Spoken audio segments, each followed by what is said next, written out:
Hello everyone, कैसे हो सब लोग। उम्मीद करते हैं सब लोग अच्छे होंगे। और जो लोग चाहते हैं कम मेहनत में और एक रेस्पेक्टेड जॉब, तो उनके लिए मौका है इस समय। इलाहाबाद हाई कोर्ट में वैकेंसी आई हुई हैं। तो आज की वीडियो हम बात करेंगे इसी के बारे में कि वैकेंसी आई हुई हैं वो किस किस पोस्ट के लिए आई हुई है और इनमें आपकी क्वालिफ़िकेशन क्या होनी चाहिए। दूसरी चीज़ कि इनका सिलेबस क्या होगा, इसका एग्ज़ाम का पैटर्न क्या है। और तीसरी चीज़, बच्चे कहते हैं सर हमें टाइपिंग नहीं आती है, तो इस पेपर को दें या नहीं दें, तो उनके बारे में बात करेंगे। और कुछ लोग कहते हैं इंग्लिश नहीं आती है हमसे, तो इस वैकेंसी को फिल करें या नहीं करें, तो उनके बारे में बात करेंगे। और साथ ही बताएंगे कि ये वैकेंसी है कैसी, इनकी जॉब प्रोफाइल कैसी है। तो जॉब प्रोफाइल तो आप लोग जानते होंगे, सबसे कम मेहनत में और एक अच्छी रेस्पेक्टेड जॉब पाने का यही तरीका है। इसमें बहुत कम सिलेबस है, कुछ एक्स्ट्रा पढ़ने की आपको ज़रूरत होगी नहीं। और आप जहाँ भी तैयारी कर रहे हो उन सबसे अच्छी एक जॉब होगी। इसमें रेस्पेक्टेड जॉब होगी, पावर भी होगी, इज्जत भी होगी, सब कुछ होगा। तो मैं तो कहता हूँ सब कुछ छोड़ छाड़ के आप लोगों को इसमें लग जाना चाहिए और इसमें आराम से सिलेक्शन हो जाता है। तो वैकेंसी की बात करें तो किसके डिपार्टमेंट में आई हुई है इसमें, तो इसमें 3 जगह वैकेंसी आई हुई हैं। देखो, एक स्टेनोग्राफर के लिए आई हुई हैं और स्टेनोग्राफर के साथ साथ एक जो वैकेंसी आई हुई है वो ग्रुप सी के लिए आई हुई हैं। स्टेनोग्राफर की है, ग्रुप सी की वैकेंसी आई हुई हैं और ग्रुप डी की वैकेंसी आई हुई हैं। तो इनमें एजुकेशन क्वालिफिकेशन है वो अलग अलग है। जो स्टेनोग्राफर है इसके लिए आपको क्या चाहिए, ग्रेजुएशन चाहिए। और ग्रुप सी और ग्रुप डी की, जो ग्रुप सी की वैकेंसी है ये इंटर के लिए है और ग्रुप डी की वैकेंसी के लिए आपको 10th होना चाहिए। तो आप किसी भी कैटेगरी में फॉर्म भर सकते हो, सभी के लिए एलिजिबल हो आप।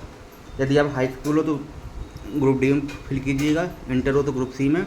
और यदि तुम स्टेनोग्राफर से हो तो आप किस में फॉर्म फिल करोगे, वो स्टेनोग्राफर फिल करना चाहते हो तो आपको ग्रेजुएशन होना कंपलसरी है। ओके, और ग्रेजुएशन आप हो तीनों में फिल कर सकते हो, कोई दिक्कत नहीं है। बात आती है कि अब इनमें है क्या, क्वालिफिकेशन क्या क्या है। देखो, स्टेनोग्राफर में एक एग्ज़ाम होगा, एग्ज़ाम की बात करें, एक एग्ज़ाम होगा और टाइपिंग होगी और स्टेनो होगी, 3 में, ठीक है ना।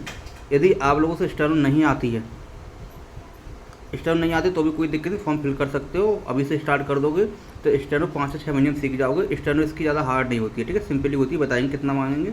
ग्रुप सी में आपका एक एग्ज़ाम होगा, उसके बाद टाइपिंग होगी, फिर उसका रिजल्ट आएगा, ठीक है। टाइपिंग आपको नहीं आती तो अभी कोई दिक्कत नहीं है, कम आती है तो आप सीख जाओगे, टाइम बहुत है। और इसमें ऐसा कुछ चक्कर होता नहीं है कि आप क्वालिफाई करनी है, इसमें नंबर मिलते हैं, ठीक है ना, वो भी बात करेंगे। और ग्रुप डी के लिए आपको 2 एग्ज़ाम होते हैं ना, इसमें टाइपिंग की ज़रूरत है आपके लिए, नहीं आपको स्टेनोग्राफर की ज़रूरत है, ठीक है ना। तो स्टेनोग्राफर के लिए एक चीज़ आपको याद रखनी है, आप में SSC होना चाहिए, ठीक है ना। स्टेनोग्राफर के SSC compulsory, graduation plus SSC हो, और किसी के लिए SSC आवश्यक नहीं है, ठीक है। चलो आगे बढ़ते हैं, देखते हैं इसका सिलेबस क्या क्या है।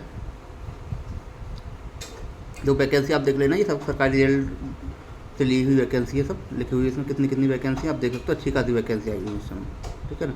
तो सबसे पहले एग्जाम पैटर्न की बात करें तो हम बात करते हैं ग्रुप सी का।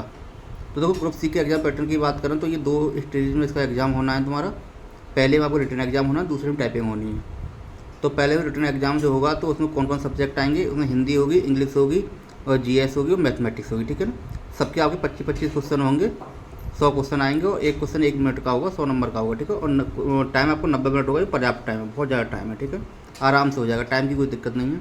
अब दिक्कत आती है, बच्चे कहते हैं सर हमें इंग्लिश नहीं आती, क्या करना। तो बताऊँ, इंग्लिश इसमें कोई भी हार्ड नहीं है, बिल्कुल बेसिक इंग्लिश आती है। यदि आप आज से पढ़ना शुरू करोगे ना, 2 महीने में भी टाइम मिल जाएगा तो इंग्लिश कंप्लीट कर लोगे। बहुत सारी बुकें हैं, बेसिक बुकें आती हैं, उन्हें ले लोगे तो आप कर लोगे, कोई बड़ी बात नहीं है इसमें, ठीक है ना। और एक इतनी अच्छी जॉब प्राप्त करने तो थोड़ी बहुत इंग्लिश तो आनी चाहिए ना। आप तैयारी करते थे फोर्स वगैरह की, वो सबसे अच्छी जॉब है, बहुत कम मेहनत में जॉब लगेगी, ठीक है। दूसरा आपको टाइपिंग, देखो टाइपिंग, इसमें टाइपिंग में बड़ा रिलैक्सेशन है। टाइपिंग में क्या है, टाइपिंग आपको हिंदी इंग्लिश दोनों में ही करनी पड़ेगी। इंग्लिश में करनी पड़ेगी तो 25 इंग्लिश की टाइपिंग है और एक हिंदी की टाइपिंग है। हिंदी की टाइपिंग के लिए 25 वर्ड प्रति मिनट का है हिंदी के लिए, और इंग्लिश के लिए 30 का है, जो बहुत कम है, आराम से आ भी जाता है। 30 का 25 बहुत आराम से आ जाएगा, ठीक है। लेकिन हिंदी का आप एक चीज़ याद रखना, सॉफ्टवेयर, हिंदी की टाइपिंग का सॉफ्टवेयर जो होता है वो मंगल फॉन्ट में होता है, स्क्रिप्ट में होता है, ठीक है ना। हिंदी की टाइपिंग में जो करते हैं तो अलग अलग फॉन्ट में होती है, एक कुर्तिदेव होता है, मंगल होता है, ऐसे अलग अलग होते हैं। तो ये मंगल फॉन्ट में मांगते हैं, ठीक है ना, कुर्तिदेव में नहीं मांगती, याद रखना, ठीक है, तैयारी करो। बाकी टाइपिंग की स्पीड की बात करें तो स्पीड आप आराम से 2-3 महीने में ले आओगे और आपके पास टाइम भी अभी है। और दूसरी बात क्या है, इसमें डिस्क्वालीफाई नहीं होते हैं। जैसे इंग्लिश की 30 की मांगी है, हिंदी की 25 की मांगी, तो जरूरी नहीं कि आप इतनी की करके आओ, क्योंकि इसमें नंबर मिलते हैं। 25 नंबर इंग्लिश की टाइपिंग को, 25 नंबर हिंदी की टाइपिंग के लिए। यदि हिंदी की टाइपिंग थोड़ी कम भी रह जाएगी ना, वर्ड छूट जाएंगे मान लो, तो 20 नंबर मिल जाएंगे, 18 मिल जाएंगे, लेकिन फेल नहीं होगे। इंग्लिश में भी ऐसा ही है, 25 में तो 18 मिल जाएंगे, 20 मिल जाएंगे, छूट जाएगी, तो ऐसा नहीं है फेल हो जाओगे, ठीक है ना। लेकिन दोनों के 10 नंबर मतलब 10 नंबर लाने ज़रूरी है दोनों बस क्वालिफिकेशन के लिए। बाकी जो नंबर तुम्हारे हैं 50 नंबर ये, 100 नंबर ये, कुल 150 नंबर लगा वो मेरिट लगेगी, 150 नंबर के हिसाब से आपकी मेरिट लगेगी, ठीक है ना।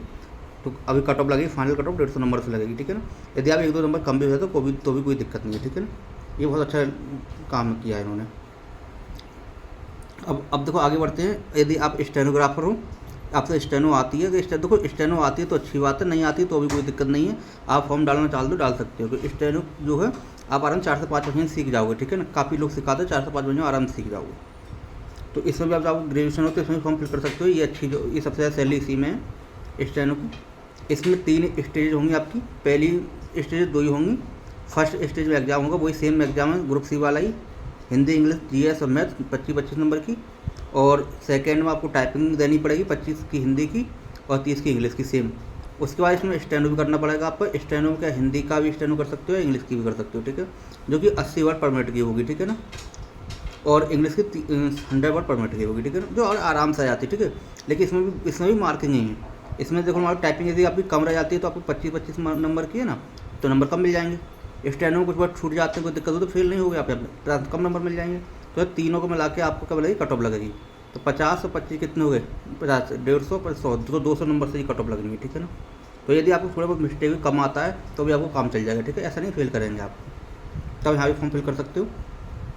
तीसरी चीज़ आप क्या है इसमें, ग्रुप डी वाले जो बच्चे जो हाई स्कूल हैं वो इसको फॉर्म फिल कर दें। देखो ग्रुप डी में क्या है, इसमें 2 एग्ज़ाम होने हैं, 2 स्टेजेज हैं और दोनों स्टेज सेम सिलेबस है, वही हिंदी इंग्लिश जीएस मैथमेटिक्स, बहुत सिंपल आती है, ठीक है ना। इसकी कट ऑफ थोड़ी ज़्यादा जाती है, 80-85 प्लस चली जाती है कट ऑफ कभी कभी। लेकिन क्वेश्चन बड़े बेसिक आते हैं, बहुत बेसिक क्वेश्चन आते हैं। भारत का राष्ट्रपति कौन है, प्रधानमंत्री कौन है, ऐसे क्वेश्चन आते हैं, बहुत बेसिक क्वेश्चन आते हैं। तो आपको ज़्यादा पढ़ने की, और मैथमेटिक्स बहुत हल्की आती है, ठीक है ना। इसको आराम से क्वालिफाई कर सकते हो, कोई दिक्कत नहीं है। ये 2 स्टेज में होगा, पहले स्टेज में रिटर्न है, सेकेंड में भी रिटर्न है। ये भी 100 नंबर का, ये भी 100 नंबर का। जो मेरिट लगेगी 200 नंबर से लगेगी, ठीक है ना। इसमें नेगेटिव होती नहीं यार, रखना नेगेटिव नहीं है तो इसलिए कट ऑफ थोड़ी ज़्यादा चली जाती है इसकी। तो क्वेश्चन बहुत सिंपल होते हैं, आराम से कर देते लोग, ठीक है ना। अब इसमें दूसरे स्टेज में लग रहा है, इसमें भी सेम सिलेबस सेम बात ही है। ये सिर्फ इसलिए लगाया गया है कि उन सभी में ग्रुप सी में और स्टेनोग्राम 2 स्टेज हैं तो वो कंप्लीट करने के लिए 2 स्टेज दी गई ना, बाकी तो एक से ही काम चल जाता। तो ये सेम सिलेबस 2 बार कराने की जरूरत थी इनके लिए, ठीक है ना। ठीक है, तो आप हाई स्कूल हो तो इसमें फॉर्म फिल कर सकते हो, ठीक है ना। तो ये सब डिटेल है। बाकी यदि आपको कोई और जानकारी लेनी है तो आप मुझे मैसेज कर सकते हो, कमेंट कर सकते हो और बता सकते हो, ठीक है ना। तो इसमें आप लोग लग जाओ, सब चीज़ छोड़ छाड़ के बहुत आसानी जॉब लग जाती है, ठीक है ना। कट ऑफ इनकी बहुत कम ही रहती है, ज़्यादा कट ऑफ नहीं जाती है, पेपर भी बहुत सिंपल ही आता है, ठीक है, अन्य से सिंपल ही आता है। और जॉब पता है कोर्ट में लगेगी, एक ऑफिशियल जॉब होती है, ऑफिस जॉब होती है और रेस्पेक्टेड जॉब है, ठीक है। इसमें आप कोई भी जॉब कर लोगे इतनी रेस्पेक्ट नहीं मिलेगी, इतनी इसमें मिलेगी आपको, कोर्ट के व्यक्ति हो जाओगे आप, ठीक है ना। तो इसमें यदि आपको जॉब करनी है तो लग सकते हो आज से ही। और कुछ पूछना है तो पूछ सकते हो। Thank you.